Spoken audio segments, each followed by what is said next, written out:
कारण जगात गेल्या 3 वर्षांपासून 2 युद्ध सुरू आहेत। 2022 मध्ये रशिया युक्रेन संघर्षाचं रूपांतर युद्धात झालं, ते अद्याप थांबलेलंच नाहीये आणि हमास इस्रायलमध्ये 2023 पासून युद्धाला सुरुवात झाली आहे। त्या टॅरिफ युद्धानं आणि आत्ताच्या पहलगाम हल्ल्यानंतर जागतिक वातावरण चांगलंच गढूळ झालंय।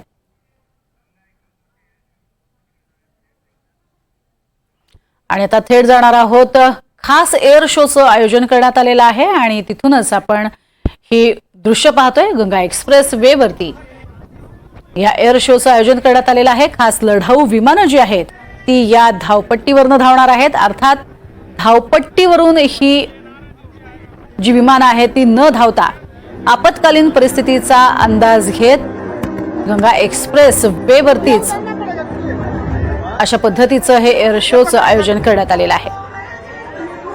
अर्थातच पाकिस्तानचे डोळे भिरभिरवणारे अशा स्वरूपाचं हे एअर शो असणार आहेत। भारताची नेमकी काय ताकद आहे हे दाखवण्याचा हा प्रयत्न आहे। लष्करी ताकद त्याचबरोबरीनं सामरिक ताकद हे दाखवण्यासाठी सुद्धा INS विक्रांत हे सध्या अरबी समुद्रामध्ये उभं आहे। तर दुसरीकडे आपण बघतोय आपल्या वायुदलाची ताकद काय आहे हे दाखवण्यासाठी आता भारताकडनं या एअर शोचं आयोजन करण्यात आलेलं आहे आणि आपली जी युद्धातली विमानं आहेत त्या विमानांचा अर्थातच वापर कशा पद्धतीनं आपत्त काळात सुद्धा आम्ही करू शकतो हे दाखवण्याचा हा प्रयत्न आहे। गंगा एक्सप्रेस वे वरती ही चाचणी होतीये।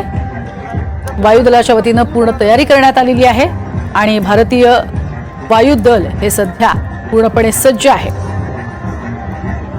अधिक माहिती घेऊयात आमचे प्रतिनिधी राहुल कुलकर्णी यांच्याकडनं। राहुल, सध्या आपण बघतोय जोरदार तयारी आहे आणि ही चाचणी अर्थातच एक धडकी भरवण्यासाठी पाकिस्तानला आणि त्यासाठीच कारण भारतातले सगळेच लढाऊ विमानं जे आहेत ते आज लँड होतील। टच अँड गो असं ज्याला म्हणतात ते टच अँड गो जाणीवपूर्वक केलं जाणार आहे। कारण आपल्याला हे दाखवायचंय की जेव्हा लढाऊ विमानं राफेल असेल, सुखोई आहे किंवा मिराज 2000, MiG-29, जॅग्वार अशी विमानं जेव्हा तिथे लँड होतील, टच अँड गो करतील, तर तेव्हा भारतीय लष्कराचं विशेषतः हवाई दलाची ताकद आहे ती आपल्याला कळणार आहे। साधारणपणे 3.30 किलोमीटर म्हणजे 3.5 किलोमीटरचं ही लांब हवाई धावपट्टी आहे। एवढ्या कमी धावपट्टीवरती ही विमान जेव्हा उतरतील आणि टच अँड गो करतील तर ह्या 40 मिनिटाच्या कालावधीमध्ये आपल्याला दिसेल की आपली हवाई दलाची ताकद काय। जसं मी मगाशी म्हणालो की राफेल आहे, सुखोई आहे, मिराज आहे, मिग आहे, जॅग्वार आहे, त्याबरोबरच वाहतूक करणारी जी विमानं आहेत ज्याला C-130J सुपर हर्क्युलिस आपण म्हणतो किंवा AN-32 आहे, त्याबरोबर हेलिकॉप्टर्स आहेत, MiV-5 हे हेलिकॉप्टर्स आहेत। ही सगळी हेलिकॉप्टर ही इथे लँड होतील। त्याबरोबरच आपली नाईट लँडिंगची कॅपॅसिटी काय आहे ते पण आपण बघणार आहोत। हे उत्तर प्रदेश मधल्या शहाजहापूर इथं गंगा एक्सप्रेस वे वरती हे सगळं केलं जात आहे। या गंगा एक्सप्रेस वरती दोन्ही बाजूला जवळपास 250 CCTV कॅमेरे आपण बसवलेले आहेत आणि या CCTV कॅमेऱ्यामधून सुद्धा आपण हे बघणार आहोत की काय करता येईल। खरं तर याच्या आधीनं आपल्याकडे 3 हवाई धावपट्ट्या, आग्रा लखनौ एक्सप्रेसवे, पूर्वांचल एक्सप्रेसवे किंवा बुंदेलखंड एक्सप्रेसवे। आता बुंदेलखंड हा इटावा जिल्ह्याजवळ आहे, पूर्वांचल हा सुलतानपूर जिल्ह्यात आहे आणि आग्रा लखनौ हा उन्नाव जिल्ह्यात आहे। तर या ठिकाणी आपण ह्या तिन्ही हवाई धावपट्ट्याची तपासणी केलेली आहे। आज गंगा एक्सप्रेस वरती आपण जेव्हा हे बघू त्यावेळेला आपल्या ह्या लढाऊ विमानाच्या दृष्टीनं काय काय करता येईल आपल्याला ते बघता येईल। आता मी एक गोष्ट आपण प्रज्ञा सांगायला हवी, हे राफेल किंवा हे जी सगळी विमानं आहेत त्यांचं महत्व काय। एक तर राफेल जे आहे ते अत्याधुनिक इलेक्ट्रॉनिक्स वॉरफेअर सिस्टीम आणि लांब पिल्ल्याच्या मेटेओर क्षेपणास्त्रांनी सज्ज आहे। सर्व प्रकारच्या हवामानामध्ये याचं ऑपरेशन होऊ शकतं। आता सुखोई 30 MKI हे भारत रशिया संयुक्त, भारत आणि रशिया या दोघांनी मिळून संयुक्त पद्धतीने ते विकसित केलेलं आहे। दीर्घ पल्ल्याची स्ट्राईक क्षमता आहे, ब्रह्मोस मिसाईल घेऊन जाण्याची क्षमता आहे। मिराज 2000 फ्रेंच बनावटीचं आहे, जलद गतीनं खोलवर स्ट्राईक करतं आणि अण्वस्त्र क्षमतेचं हे विमान आहे। MiG-29 हे वेगवान आहे, उंच उड्डाणं करणारं, रडारला चकावू शकणारं हे विमान आहे। जॅग्वार जमिनीवर हल्ला आणि अँटीशिप मिशनसाठी हे विमान वापरात येतं। आता मी जम्मू काश्मीरच्या अनेक भागामध्ये बघतोय की इथे जशी आपल्या पायदळाची हालचाल सुरू आहे, पायदळ जाताना दिसतंय, कुठून तरी कुठे त्याची वाहतूक सुरू आहे, तसंच आज ही प्रात्यक्षिक जेव्हा गंगा एक्सप्रेस वरती होत आहेत तसंच अरबी समुद्रामध्ये पण हे प्रात्यक्षिक सुरू आहेत।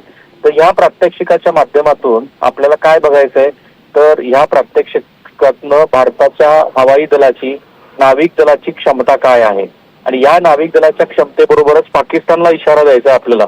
आता आपण सकाळी पण एक बातमी ब्रेक केली, त्या बातमीत आपण म्हटलं की जानेवारी महिन्यापासून जी आपली विमान वाहतूक करणारी हेलिकॉप्टर्स होती ती तांत्रिक कारणामुळे आपण ग्राउंडेड केलेली होती.